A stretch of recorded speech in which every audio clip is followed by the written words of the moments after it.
पिता के वीर और माता के गर्भ के बिना जन्मे पौराणिक पात्रों की कहानी। Welcome to my YouTube channel Gyan Sagar. ज्ञान सागर में आपका बहुत बहुत स्वागत है। ज्ञान सागर को सब्सक्राइब करने के लिए ज्ञान सागर 602 पे सब्सक्राइब करें। इस चैनल पे सिर्फ आध्यात्मिक पौराणिक कथाओं और आध्यात्मिक चैनल पे बात होगी। अगर आपको ये चैनल पसंद आता है, हमारी कहानी स्टोरी पसंद आती है, तो उसको लाइक शेयर कमेंट अवश्य करें। आइए जानते हैं पिता के वीर और माता के गर्भ के बिना जन्मे पौराणिक पात्रों के बारे में। हमारे हिंदू धर्म ग्रंथों वाल्मीकि रामायण महाभारत आदि में कई ऐसे पात्रों का वर्णन है जिनका जन्म बिना माँ के गर्भ और पिता के वीर के हुआ था। यहाँ हम आपको 10 ऐसे ही पौराणिक पात्रों के जन्म की कहानी बताएंगे। इनमें से कई पात्रों के जन्म में माँ के गर्भ का कोई योगदान नहीं था, तो कुछ पात्रों के जन्म में पिता के वीर का, जबकि कुछ में दोनों का ही। नंबर 1, धृतराष्ट्र और पांडु और विदुर के जन्म की कथा। हस्तिनापुर नरेश शांतनु और रानी सत्यवती के चित्रगंधा और विचित्रवीर्य नामक के पुत्र हुए। शांतनु का स्वर्गवास चित्रगंधा और विचित्रवीर्य के बाल काल में ही हो गया था, इसलिए उनका पालन पोषण भीष्म ने किया। भीष्म ने चित्रगंध के बड़े होने पर उन्हें राजगद्दी पर बिठा दिया, लेकिन कुछ ही काल में धर्मों से युद्ध करते हुए चित्रगंधा मारा गया। इस पर भीष्म ने उनकी अनुज विचित्रवीर को राज्य सौंप दिया। अब भीष्म को विचित्रवीर के विवाह की चिंता हुई। उन्हीं दिनों काशी राज की 3 कन्याएं अम्बा, अंबिका और अम्बालिका का स्वयंवर होने वाला था। उनके स्वयंवर में जाकर अकेले ही भीष्म ने वहां आए समस्त राजाओं को परास्त कर दिया और तीनों कन्याओं को हरण करके हस्तिनापुर ले आए। बड़ी कन्या अम्बा के भीष्म को बताया कि वह अपना तन मन राज शाल्व को अर्पित कर चुकी हैं।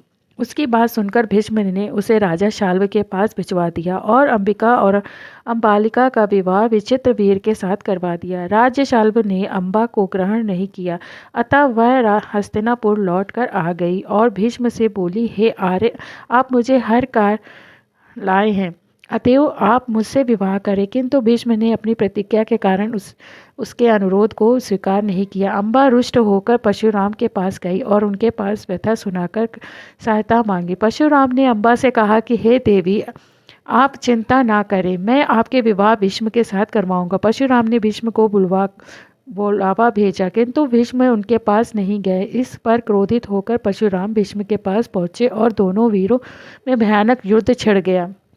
दोनों ही अभूतपूर्व योद्धा थे, इसलिए हार जीत का फैसला नहीं हो सका। आखिर देवताओं ने हस्तक्षेप करके इस युद्ध को बंद करवा दिया। अम्बा निराश होकर वन में तपस्या करने चली गईं।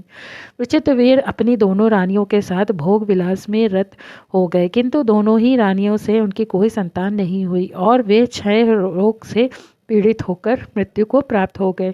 अब कुल नाश होने के भय से माता सत्यवती ने एक दिन भीष्म से कहा, पुत्र, इस वंश को नष्ट होने से बचाने के लिए मेरी आज्ञा है कि तुम इन दोनों रानियों से पुत्र उत्पन्न करो। माता की बात सुनकर भीष्म ने कहा, माता, मैं अपनी प्रतिज्ञा किसी भी स्थिति में भंग नहीं कर सकता। यह सुनकर माता सत्यवती को अत्यंत दुख हुआ। तब उन्हें अपने ज्येष्ठ पुत्र वेदव्यास का स्मरण किया। स्मरण करते ही वेदव्यास वहां उपस्थित हो गए। सत्यवती उन्हें देखकर बोली, हे पुत्र, तुम्हारे सभी भाई निसंतान ही स्वर्गवासी हो गए, अतः मेरे वंश का नाश होने से बचाने के लिए तुम्हें आज्ञा देती हूँ कि तुम योग विधि से उनकी प्रतिज्ञा से संतान उत्पन्न करो। वेदव्यास उनकी आज्ञा मानकर माता और उन दोनों रानियों से कह दीजिए कि वो मेरे सामने से निर्वस्त्र होकर गुजरें, जिससे कि उनका गर्भ धारण होगा। जिससे पहले बड़ी रानी अंबिका और फिर छोटी रानी अम्बालिका गई। अंबिका ने उनके तेज से डरकर अपने नेत्र बंद कर लिए, जबकि अम्बालिका वेदव्यास को देखकर भय से पीली पड़ गई। वेदव्यास को लौटकर माता से बोले, माता, अंबिका का बड़ा तेजस्वी पुत्र होगा, किंतु नेत्र बंद करने के दोष के कारण वह अंधा होगा, जबकि अम्बालिका के गर्भ पर पांडु रोग से ग्रसित पुत्र पैदा होगा। यह जानकर इससे माता सत्यवती ने बड़ी रानी अंबिका को पुनः वेदव्यास के पास जाने का आदेश दिया। इस बार बड़ी रानी ने स्वयं न जाकर अपनी दासी के वेदव्यास के पास भेज दिया। दासी बिना किसी संकोच के वेदव्यास के सामने गुजरी। इस बार वेदव्यास ने माता सत्यवती के पास आकर कहा, माते, इस दासी के घर में वेदांत के पारंगत अत्यंत निपुण उत्पन्न होगा। इससे वेदव्यास तपस्या करने चले गए। समय आने पर अंबिका के गर्भ में जन्मांग ग्रंथ धृतराष्ट्र अंबिका के गर्भ से पांडु रोग से ग्रसित पांडु तथा दासी के गर्भ से विदुर का जन्म हुआ। नंबर 2, कौरवों के जन्म की कथा। एक बार महर्षि वेदव्यास हस्तिनापुर आए। गांधारी ने उनकी सेवा की, जिससे प्रसन्न होकर गांधारी को वरदान मांगने को कहा। गांधारी ने अपने पति के समान बलवान और 100 पुत्रों होने का वर मांगा। समय पर गांधारी को गर्भ में ठहरा, वह 2 वर्ष तक पेट में ही रहा। इससे गांधारी घबरा गई और उसने अपना गर्भ गिरा दिया। उसके पेट में लोहे के समान एक मांसपिंड निकला। महर्षि वेदव्यास ने अपनी योग दृष्टि से यह सब देख लिया। वे तुरंत गांधारी के पास आए। जब गांधारी ने उन्हें वह मांसपिंड दिखाया, महर्षि वेदव्यास ने गांधारी से कहा कि तुम जल्दी से 100 कुंड बनवाकर उन्हें घी से भर दो और सुरक्षित स्थान में उनकी रक्षा का प्रबंध कर दो तथा मांसपिंड पर जल छिड़को। जल छिड़कने पर उस मांस के पिंड के 101 टुकड़े निकले गए। वेदव्यास ने कहा, मांसपिंडों के इन 100 टुकड़ों को घी से भरकर कुंडों में डाल दो। अब उन कुंडों को 2 साल के बाद ही खोलना है। इतना कहकर महर्षि वेदव्यास तपस्या करने हिमालय पर चले गए। समय आने पर उन्हीं मांसपिंडों से पहले दुर्योधन और बाद में गांधारी के 99 पुत्र तथा एक कन्या उत्पन्न हुई। नंबर 3, पांडवों के जन्म की कथा। 5 पांडवों का जन्म भी बिना पिता के वीर के हुआ था। एक बार राजा पांडु अपनी दोनों पत्नियां कुंती और माद्री के साथ आखेट के लिए वन में गए। वहां उन्हें एक मृग माथुन कर रथ जोड़ा दृष्टि हुआ। पांडु ने तत्काल अपने बाण से उत मृग को घायल करते हुए मृग को पांडु को शाप दिया कि राजन, तुम्हारे समान क्रूर पुरुष इस संसार में कोई भी नहीं होगा। तूने मुझे मैथुन के समय बाण मारा है, अतः अब जब कभी भी तू मैथुन होगा तो तेरा मृत्यु हो जाएगी। इस शाप से पांडु अत्यंत दुखी हुए और अपनी रानियों से बोले, हे देवियों, अब मैं अपनी समस्त वासनाओं का त्याग करके इस वन में ही रहूंगा। तुम लोग हस्तिनापुर लौट जाओ। उनके वचनों को सुनकर दोनों रानियों ने दुखी होकर कहा, नाथ, हम आपके बिना एक क्षण भी जीवित नहीं रह सकती। आप हमें भी वन में अपने साथ रखने की कृपा कीजिए। पांडु ने उनके अनुरोध को स्वीकार कर लिया, वन में अपने साथ रहने की अनुमति दे दी। इसी दौरान राजा पांडु के अमावस्या के दिन ऋषि मुनियों के ब्रह्मा जी के दर्शनों के लिए जाते हुए देखा। उन्होंने उन ऋषि मुनियों से स्वयं का साथ ले जाने का आग्रह किया। उनके इस आग्रह पर ऋषि मुनियों ने कहा, राजन, कोई भी निसंतान पुरुष ब्रह्मलोक जाने का अधिकारी नहीं हो सकता, अतः हम आपको अपने साथ तुल ले जाने से असमर्थ हैं। ऋषि मुनियों की बात सुनकर पांडु अपनी पत्नी से बोले, हे कुंती, मेरा जन्म लेना ही व्यर्थ हो गया, क्योंकि संतानहीन व्यक्ति पितृ ऋण, ऋषि ऋण, देव ऋण तथा मनुष्य ऋण से मुक्ति नहीं पा सकता। क्या तुम पुत्र प्राप्ति के लिए मेरी सहायता कर सकती हो? कुंती बोली, हे आर्य पुत्र, दुर्वासा ऋषि ने मुझे एक मंत्र प्रदान किया है, जिससे मैं किसी भी देवता का आह्वान करूंगी मनवांछित वस्तु प्राप्त कर सकती हूँ। आप आज्ञा करें तो मैं किसी देवता को बुलाऊं। इस पर पांडु ने धर्म को आमंत्रित करने का आदेश दिया। धर्म कुंती को पुत्र प्रदान किया, जिसका नाम युधिष्ठिर रखा गया। कालांतर में पांडु ने कुंती को पुनः 2 बार वायुदेव तथा इंद्रदेव को आमंत्रित करने की आज्ञा दी। वायुदेव भी भीम तथा इंद्र से अर्जुन की उत्पत्ति हुई। तत्पश्चात पांडु की आज्ञा से कुंती ने माद्री को उस मंत्र की दीक्षा दी। दमयंती ने अश्विनी कुमार को आमंत्रित किया और नकुल तथा सहदेव का जन्म हुआ। एक दिन राजा पांडु माद्री के साथ वन में सरिता के तट पर भ्रमण कर रहे थे। वातावरण अत्यंत रोमांटिक था, तो शीतल मध्य सुगंधित वायु चल रही थी। सहसा वायु के झोंके में माद्री का वस्त्र उड़ गया। इससे पांडु का मन चंचल हो उठा और मैथुन प्रवृत्ति होते हुए भी वे उनकी मृत्यु हो गई। माद्री उनके साथ सती हो गई, किंतु पुत्रों का पालन पोषण के लिए कुंती हस्तिनापुर लौट आई। नंबर 4, कर्ण के जन्म की कथा। कर्ण का जन्म कुंती को मिले एक वरदान स्वरूप हुआ था। जब वह कुंवारी थी तब एक बार दुर्वासा ऋषि उसके पिता के महल में पधारे। तब कुंती ने पूरे 1 वर्ष तक ऋषि की बहुत अच्छे से सेवा की थी। कुंती ने सेवा भाव से प्रसन्न होकर उन्होंने अपनी दृष्टि से देख लिया था कि पांडु उसका संतान नहीं हो सकता, और उसे वरदान दिया कि वह किसी भी देवता का स्मरण करके उससे संतान उत्पन्न कर सकती है। एक दिन उत्सुकतावश कुंवारेपन पर कुंती ने सूर्यदेव को ध्यान किया। इससे सूर्यदेव प्रकट हुए और उसे एक पुत्र दिया, जो तेज से सूर्य के समान था और वह कवच और कुंडल के लेकर उत्पन्न हुआ था, जो जन्म से ही उसके शरीर से चिपके हुए थे। चूँकि वह अभी भी अविवाहित थी, इसलिए लोक लाज के डर से उसने उस पुत्र को बक्से में रखे कर गंगा जी में बहा दिया। नंबर 5, राम लक्ष्मण भरत शत्रुघ्न जन्म की कथा। दशरथ अधेड़ उम्र तक पहुंच गए थे, लेकिन उनका वंश संभालने वाले के लिए उनका पुत्र रूपी कोई वंशज नहीं था। उन्होंने पुत्र कामना के लिए श्वेमेघ यज्ञ तथा पुत्र मुष्टि यज्ञ कराने का विचार किया। उनके एक मन सुपुत्र ने सलाह दी कि यह यत्र दामाद ऋषि बोलकर चाल श्रृंगी ऋषि के करवाया। देश कुल भ्रमरी वशिष्ठ थे, जो धार्मिक मंत्री थे। उनकी धार्मिक अनुष्ठान की अध्यक्षता करने अधिकारी थे, धर्म गुरु को ही था। तो दशरथ ने शुकित ऋषि को यज्ञ के लिए आमंत्रित किया।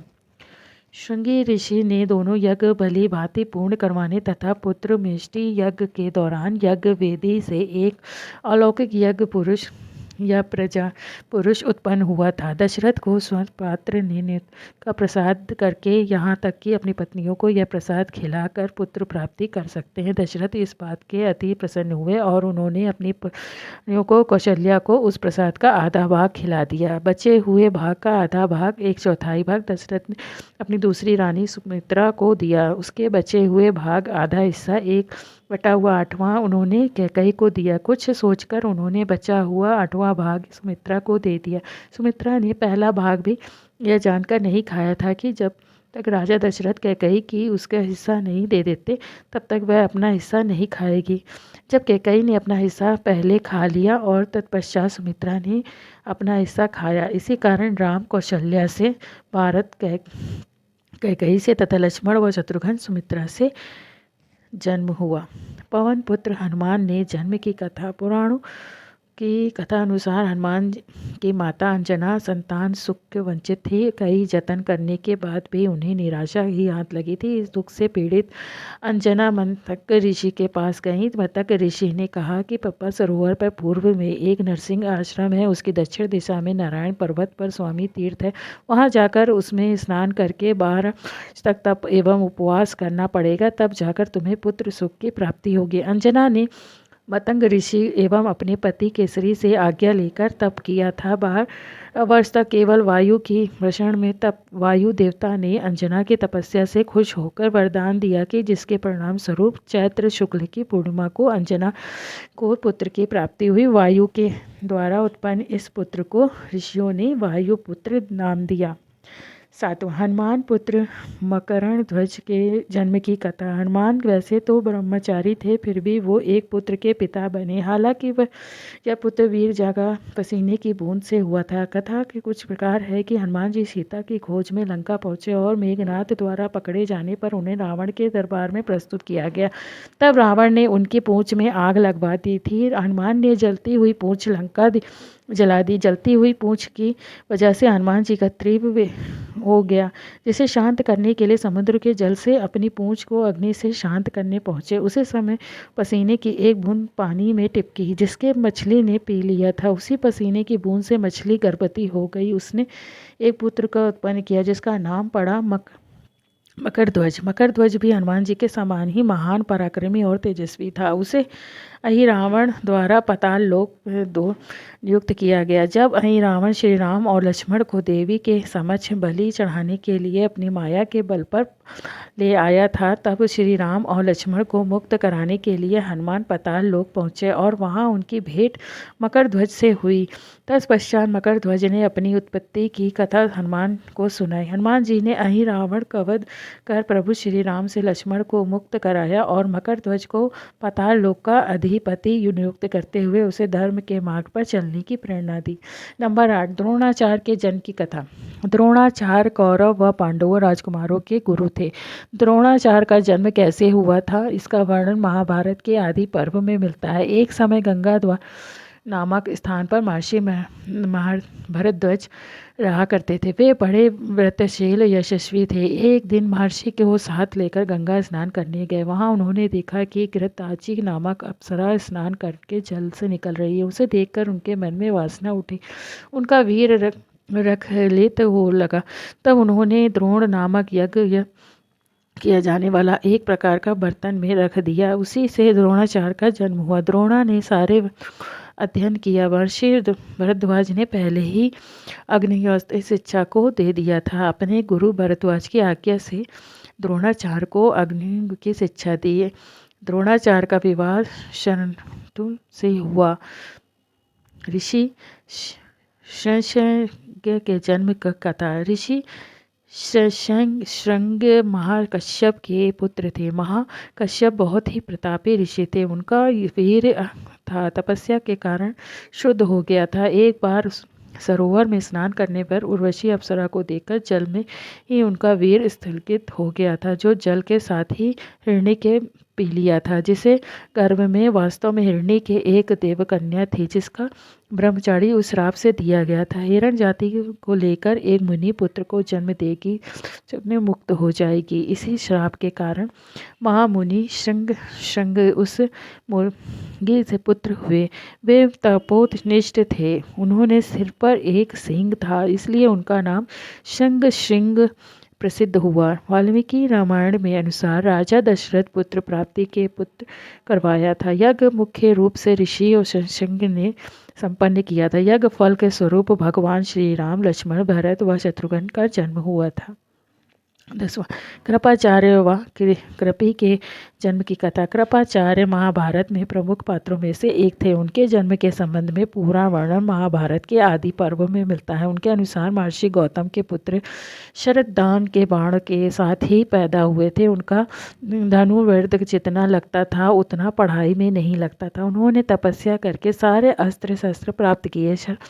की घोर तपस्या को धनुर्वेद निपुणता देखकर देवराज इंद्र बहुत भयभीत हो गए। उन्होंने श्रद्धानु के तपस्या को विघ्न डालने के लिए जनपति नाम की एक देवकन्या को भेजा। वह श्रद्धानु के आश्रम में आकर उन्हें लुभाने लगी। उस सुंदरी को देखकर श्रद्धानु के हाथों से धनुष बाण गिर गए। वे बड़े समय की उन्होंने स्वयं को रोक लिया, लेकिन उनके मन में विकार आ गया था, इसलिए अनजाने में ही उनका शुक्रपात हो गया। वे धनुष बाण आश्रम और सुंदरी को छोड़कर तुरंत वहां से चले गए। उनका वीर सर कणु पर गिरा था, इसलिए वह 2 भागों में बट गया। इससे एक कन्या और एक पुत्र की उत्पत्ति हुई। उसी समय संयोग से राजा शांतनु वहां से गुजरे। उनकी नज़र उस बालक व बालिका पर पड़ी। शांतनु ने उन्हें उठा लिया और साथ ले गए। बालक का नाम रखा कृप और बालिका का नाम रखा कृपि। और जब शरदान यह मालूम हुई तो राजा शांतनु के पास आए और उन्होंने बच्चों के नाम गोत्र और बतलाकर चारों प्रकट धनुर्वेदों को विविध शस्त्रों और रहस्यों की शिक्षा दी। दोनों विषय में पारंगत हो गए। कृपाचार्य की योग्यता देखते हुए उन्हें कुरुवंश का गुरु नियुक्त किया गया। आपको ये कथा कैसी लगी? हो सकता है हमें पढ़ने में कुछ प्रॉब्लम आई हो, लेकिन उसके लिए माफ़ करिएगा, लेकिन मैंने कोशिश की। अगर आपको ये स्टोरी पसंद आएगी तो हमारे चैनल को लाइक, शेयर, कमेंट अवश्य करें।